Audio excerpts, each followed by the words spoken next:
concerning Africa, but today we are here in Kenya to ensure that we speak on the issue that actually the Cabinet Secretary for Security in Kenya has given an order that every Boda Boda everybody who is employed using in a Boda Boda sector must ensure that they take and they go to the Huduma centers to ensure that they retrieve their new documents. And this is an issue that is affecting almost every individual in our country, because these are families that are paying and ensuring that they support their families every now and then. And I think it's an issue that we shall discuss and have a very, very positive conversation here. Join with us and keep tuned, because this is the Rivers of Africa. I would like to take this opportunity to welcome my panelists, whom I'm here with them to ensure that we bring you a very, very important issue to be discussed. Welcome, my brethren. Yes, I'll begin by giving them an opportunity to introduce themselves. Then we shall keep going on and every now and then to ensure that we bring you what you deserve to get. To begin from my brother there, you can begin by introducing yourself. Yeah, I'm Kahura James from Nairobi, Kenya. My name is Chris Madiongovi, also known as NRM, a rights defender in Nairobi. I'm Robert Kiberenge, also from Nairobi. Thank you, thank you.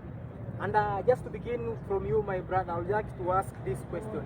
That actually, now that the government has given this directive, that every Boda Boda must go to Huduma Center and ensure that they receive new documentation. How do you take about that issue, simply because of an event that happened the other day in Kenya? First and foremost, according to my opinion, one, we cannot criminalize Boda Boda sector, because not everybody who participates. You cannot say because you have seen someone's mugging, then you say all the youth or anyone who passes through that is a mugger. We cannot. The government has the capacity of identifying who did that, because we have special agencies that are fit to that function. The DCI, they do have the officers who conduct the forensic. They can be able to identify whoever who did that. But we cannot just say because it sounded to be like guys from Boda Boda, we now say that it's everyone who's involved. Well, the same issue, the same day, over 39 people were arrested and they were taken into custody, police custody. And now that the government has given a new directive, it's not that they are banning the Boda Boda sector, but it's a new directive. How do you see about the directive that the government has given? We can say the directives are not bad, but at the same time, we cannot make two wrongs to be right. The 900 people who are put in custody, they are very innocent. And that's where I'm basing my argument, because we cannot just criminalize everyone, but the culprit has to carry their own cross. And I want to repeat this. Not because it is the interior or whoever the head of state. No, there is a way of doing this. First of all, they could have come with a makeable solution. Have cohesive engagement between the Boda Boda team and the government agencies to pursue the solution to what scenario which occurred at the forest. And because the woman never died, she's there, I believe government of Kenya, they have the capacity. We have the government chemist, where they could have took that lady and they conduct that, whatever they do use to identify who got into the genitals of that woman. And even those Boda Boda guys who are hanging on the car, the motor dispute that the lady was using, they can do the dusting and they can identify the fingerprints. And through that they can say it is Njoroge, it is Kamau, it is Omondi, it is Onyacha. And then they proceed with the courts and giving the punitive measures towards the culprits. But you cannot just go cracking down every now and then. Let me tell you, the parents who bought those bikes, they used resources. Remember, they are piling here all over in the police station. But ask yourself, how are we going to cover that? Because those are resources, and we cannot support when we are incurring loss, because there are banks or microfinance somewhere, they are asking, can you give us back because we offered you this? Now you see, it is also affecting. Okay. Thank you, my brother, for that. And I think I'll ask you I'll ask you a question after I've completed the asking the other panelists the next question. So, NRM, what are your views over the same about this action that the government has taken? Because I know that it has affected almost the majority of Kenyans because many people are dependent on this. So, how is your take on this? Actually, thank you. My opinion is this. First and foremost, the Boda Boda sector, which is the motorcycle industry, motorcycle taxis, has employed tens of thousands of Kenyans. And they have employed many people, directly or indirectly. And also, it's just not just in Kenya, but across Africa and the third world countries.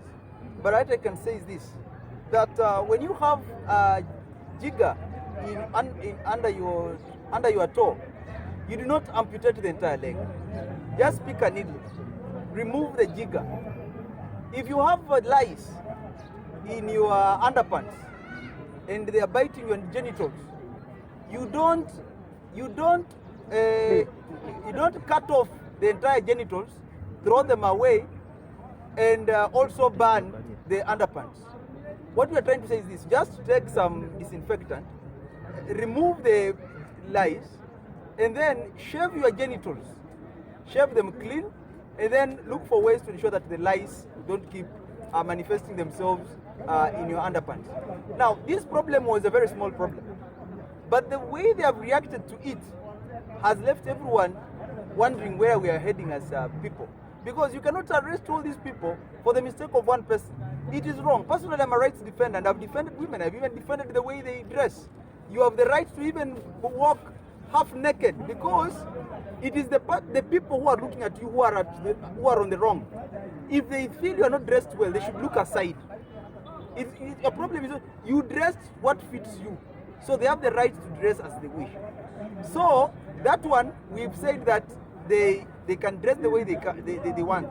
However, it does not give the Boda Boda or any other person, leave alone the Boda Boda, a right to go and poke their fingers into the genitals of such a lady.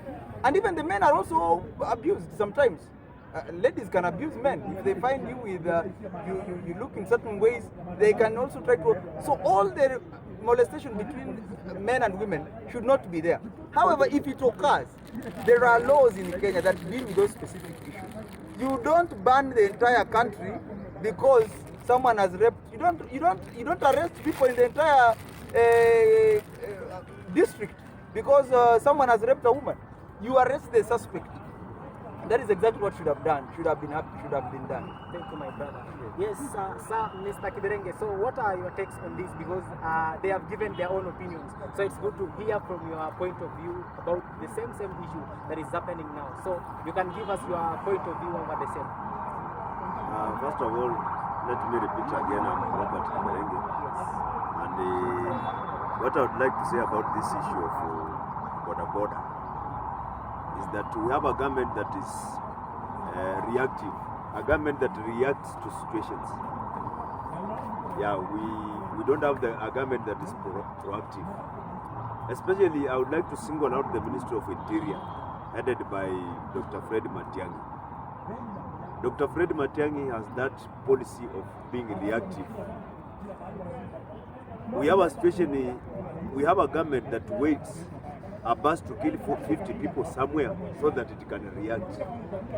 We have a government that waits for Boda Bodas to react somewhere so that the government can also react. We have a government that waits for a building to collapse in Kino so that it can react. So we have a reactive government. That is the situation we have. There is a task force that was formed on this Boda Boda situation 2 years ago, and the task force came up with recommendations. Why can the government implement those recommendations? What has the government been waiting for the last 2 years instead of implementing those recommendations? Now, it is very unfortunate, the incident that happened at the Forest Road. It's very unfortunate. I feel so sorry for that girl. That should not happen, and that is not the way we should handle issues. I know the girl is very much traumatized. What happened to her should not happen to any human being, because it could be my sister, it could be my mother, or my wife. However, what I would like to say is that what is happening in the motorbike industry in Kenya, in the Boda Boda industry, is something that is caused by the traffic policemen of this country.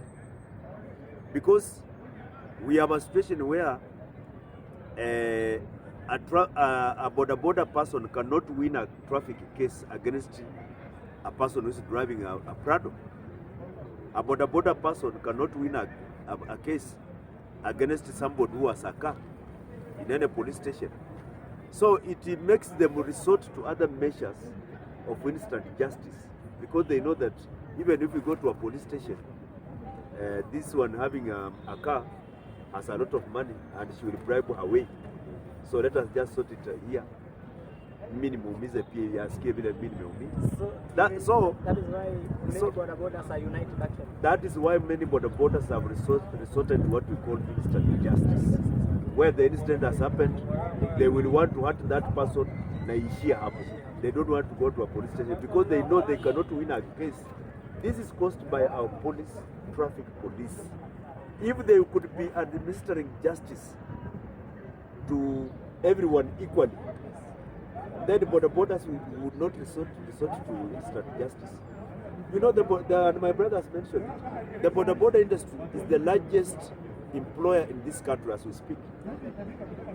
The Boda Boda industry has 1.2 million riders who are putting a meal on the table from the motorbike. And this, on average, one Boda Boda is feeding on average 6 people. If you do the mathematics, one Boda Boda is feeding 6 people. If you multiply 1.2 million by 6 people, that comes to 9 people who are getting a meal from that motorbike. So if you are going to demonize the entire Boda Boda industry and demonize the entire and call them terrorists, the way I've seen some people calling them, then you are going to push 9 million people into starvation, because Boda Boda today remains the only employment opportunity for our youth. I know very many graduates, even from University of Nairobi, who are riding Boda Boda because it's the only option they got. They don't have any other option. That's the only employer in this country. The agricultural sector collapsed. Ule mtu alikuwa anafanya kilimo resorted to Boda Boda. Every sector in this country has collapsed. So everyone is going for Boda Boda. So surely the government has failed us on this. We must not put this blame on Boda Bodas